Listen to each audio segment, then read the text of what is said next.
Vamos a ver. Ok. Hay preguntas que no son preguntas, que solamente lo que quieren es una confirmación.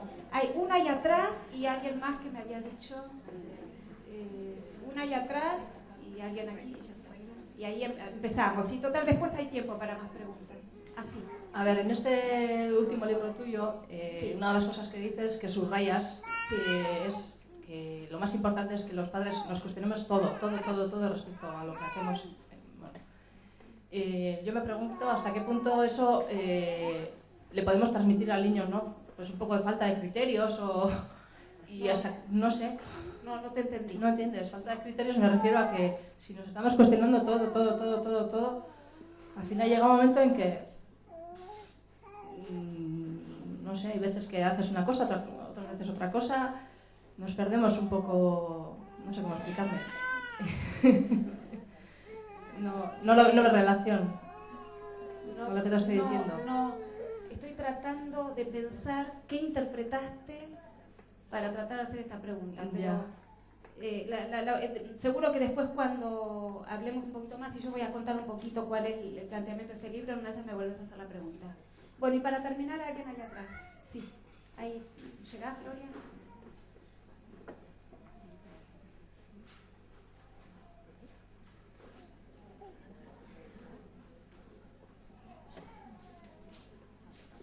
Hola, Laura.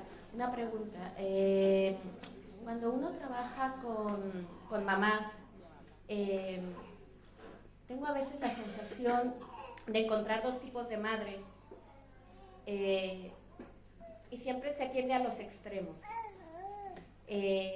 Una madre sumamente preocupada por la crianza, pero que a veces me da la impresión de que está agobiada por esa misma preocupación. Y además se le ve en todo, es como muy extremista en todos los sentidos. Y ella está agobiada y me da la impresión que le causa agobio al bebé y termina causando agobio incluso al mismo ambiente materno, ¿no? Donde estamos relacionándonos las madres.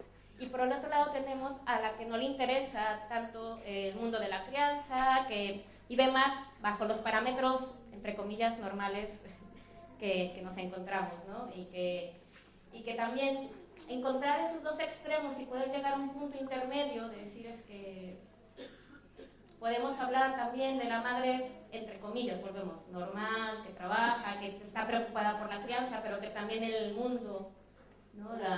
Pues tiene que trabajar, tiene que hacer, entonces, ¿cómo dar cabida también a esa madre, ¿no? Porque si no, nos quedamos como en dos extremos y creo que hace falta llegar a esa madre, claro, que la mayoría.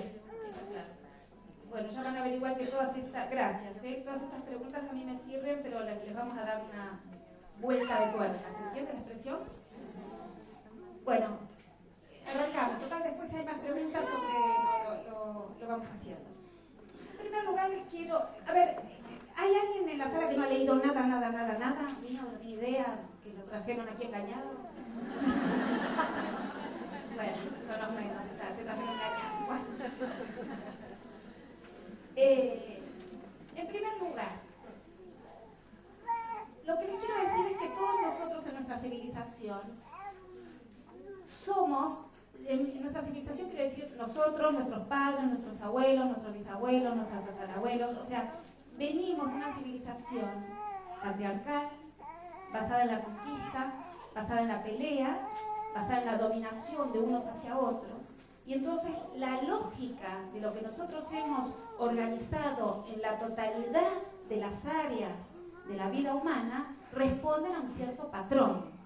Lo que pasa es que como no conocemos otro tipo de civilizaciones, nosotros solemos llegar a la conclusión de que, y bueno, el ser humano es así.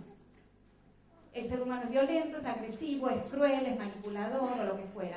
Los hombres son terribles, las mujeres somos buenas, qué sé yo.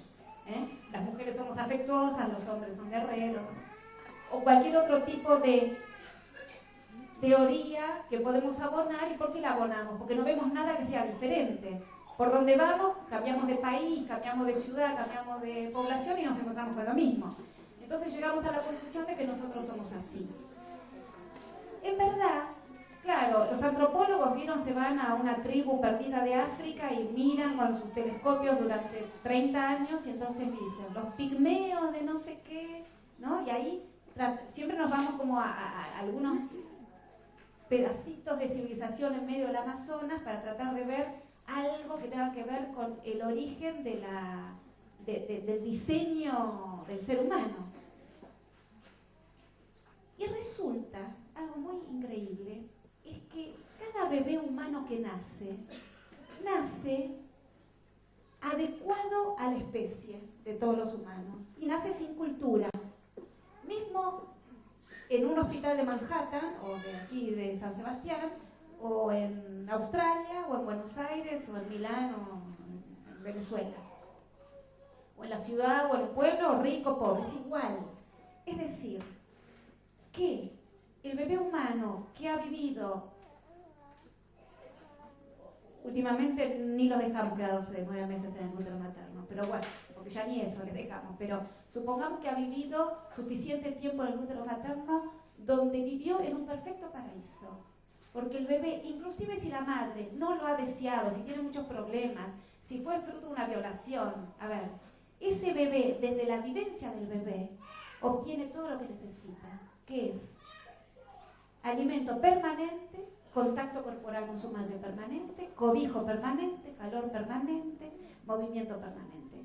Y nosotros, vamos a hablar de nosotros, no vamos a hablar de nuestros hijos. Cuando hemos nacido, en el momento de nacer, esperábamos encontrarnos afuera del vientre más o menos con la misma calidad de confort. Es decir, cobijo permanente, movimiento permanente, alimento permanente, cuidado permanente. Ninguno de nosotros, de los que estamos en esta sala, lo hemos obtenido. Ni al día, ni a los 2 días, ni a los 3 días, ni a la semana, ni al mes ya estábamos en un buen infierno. A todos nosotros, por la cultura en la que estamos, a nuestras madres no se les ha permitido, ni han podido, ni han querido, ni tuvieron a su vez la cultura porque les ha sucedido algo bastante peor cuando ellas mismas fueron bebés, etc. Ni cogernos en sus brazos, ni que permanezcamos todo el tiempo atados al cuerpo de nuestra madre. Y bueno, nos han dejado llorar hasta que en algún momento dejamos de llorar. Fue así. Alguna vez vamos a dejar de llorar. Luego nos hemos enfermado. ¿Cuál es el problema? ¿Cuál es la lógica? ¿De dónde salió esto de dejar a los niños y de no ofrecerles al bebé humano recién nacido, que además nacemos muy inmaduros y totalmente dependientes de los cuidados de un bebé? No, nosotros no podemos nada por nosotros mismos, dependemos que nos alimenten, dependemos que nos cobijen, dependemos que nos higienicen, dependemos que nos curen. Recién a los 9, 10 meses logramos llegar por nuestros propios medios al alimento, que es cuando podemos gatear o reptar. 9 meses, hasta ese momento, si no nos alimentan, si no nos acogen, si no nos cuidan, viene un depredador y nos come. Es así como sucede en todas las especies de mamíferos. Entonces, tiene que haber un motivo por el cual algo ha sucedido, que esto que debería ser totalmente normal, y por más que, aunque ningún bebé lo obtiene, cada bebé que nace vuelve a pedir lo mismo. Todos los bebés piden upa, brazos, calor, contacto, ritmo cardíaco, teta todo el tiempo, todos los bebés. No importa, ven millones de bebés que la han pasado mal, nace Juancito y dice, no, pero yo voy a berrear y llorar hasta ver si lo obtengo, hasta que no lo obtiene. ¿Y qué es lo que pasa? Esa vivencia de no obtener lo que genuinamente como especie de mamífero, de cría de mamífero necesitamos, lo hemos vivido todos nosotros como algo muy hostil. En realidad es desesperante. Y la sensación de que nos vamos a morir y que va a venir un depredador y nos va a comer es permanente, por más que nosotros ahora conscientemente eso no lo recordemos. Solamente lo podemos imaginar recordando los azotes o las palizas de mi mamá o de mi papá cuando tenía 8 años, pero entonces me puedo imaginar cómo fue a los 6, y después cómo fue al año, y después cuando veo cómo me grita cuando a mi propio hijo le presto un poquito de atención, ni siquiera estoy diciendo que lo llevo un poco atado, ya con lo que dice mi mamá, mi tío, mi tía, mi papá, me puedo imaginar cómo habrá sido por mí, porque en realidad no tenemos recuerdos conscientes. Le tenemos que además multiplicar por 1500, porque siempre fue peor. Ahora, ¿cuál es el motivo? ¿Cuál es el motivo? No. ¿Cuál es la lógica? La lógica colectiva es lograr de que seamos todos, que tengamos tanta rabia, tanta hostilidad y tanta necesidad de supervivencia que nos volvamos realmente guerreros. Porque una civilización basada en la conquista y en la dominación precisa guerreros, no personas suaves, ni solidarias, ni amables, ni felices, ni creativas. Porque así las guerras no se ganan, así se pierden. Y eso, si miramos la historia de la humanidad, ha sido una constante. En general, los pueblos guerreros les han ganado a los pueblos ecológicos y pacíficos. La cuestión que todos nosotros, ya que estamos aquí vivos y hoy nos hemos reunido, porque algunos han quedado en el camino, dijimos, bueno, con este nivel de hostilidad, algo tengo que hacer para sobrevivir. Y ahí, cada uno de nosotros, cuando fuimos bebés, hemos hecho otras cosas. Algunos hemos empezado a agredir, a pegar, a morder el pecho de nuestra madre, entonces nos dijo, no, lo que pasa es que muerde el pecho porque tiene hambre, entonces mejor lo pasa para madera. Ahí vienen las interpretaciones, ¿no?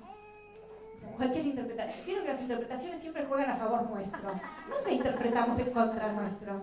Siempre interpretamos algo que nos favorece. Esa es la posición que yo tengo respecto a las interpretaciones. Otras personas, bueno, nos enfermamos mucho porque entonces aprendimos a que cada vez que nos enfermamos, mamá se ocupa. En general ahí hay un buen malentendido porque mamá se ocupa de mi enfermedad. No es lo mismo que se ocupe de mí, de mis necesidades, de mi cuidado, de mi presencia, de mi permanencia, de mi contacto. Quizás me lleva muchas veces al médico y me da muchos antibióticos. Pero yo aprendo, o al menos encuentro que al menos en el rato que mamá me lleva al médico, como mínimo se ocupa de mí. Entonces empiezo a establecer una dinámica de que voy a estar siempre enfermo. Otras personas nos quedamos más en un rol más de víctima. Cada vez que mi hermano me pega, mi mamá dice, uy, pobrecita Juana. Entonces son 2 minutos que mi mamá me alza y dice, pobrecita. Entonces aprendo a hacer alianzas, aprendo a encenderle la mecha al otro que andas, ¿no?, siendo agresivo y peleando por cada lado. Otras personas desconectamos, que está bueno como estrategia. Desconectamos y nunca sé lo que pasa, que es una buena manera también para no sufrir. Somos las personas que nunca estamos enterados de nada, ¿no? Sí, mi hermano estuvo ahí al borde de la muerte con una sobredosis. ¿Y desde cuándo se droga? Me parece que hace 10 años estuvo en internación, pero no me acuerdo muy bien. Y vive conmigo, ¿no? A ver, ¿yo soy mala porque no me quiero enterar? No, fue un mecanismo, entre tantos, que me sirvió para sobrevivir. En general, los mecanismos que usamos cuando somos muy pequeños y que aparecen desde el inicio de la vida son lo que yo llamo mecanismos de supervivencia. Frente a la austeridad, algo tengo que hacer para no sufrir tanto. Y entonces son mecanismos inteligentes. En realidad la conciencia funciona en este sentido con toda la inteligencia de la capacidad de inteligencia humana, valga la redundancia. Otras personas hacemos otras cosas, tergiversamos la realidad. Por ejemplo, esto que pasa, en realidad lo interpreto de una manera completamente diferente. Y también es una manera de no sufrir, porque si cada vez que pasa algo yo interpreto algo totalmente diferente, ando por la vida de fantasía en fantasía. Después hay que ver qué les pasa a los demás, cuando yo no conecto nunca con la realidad. ¿Ven? Que puede haber muchos mecanismos de supervivencia.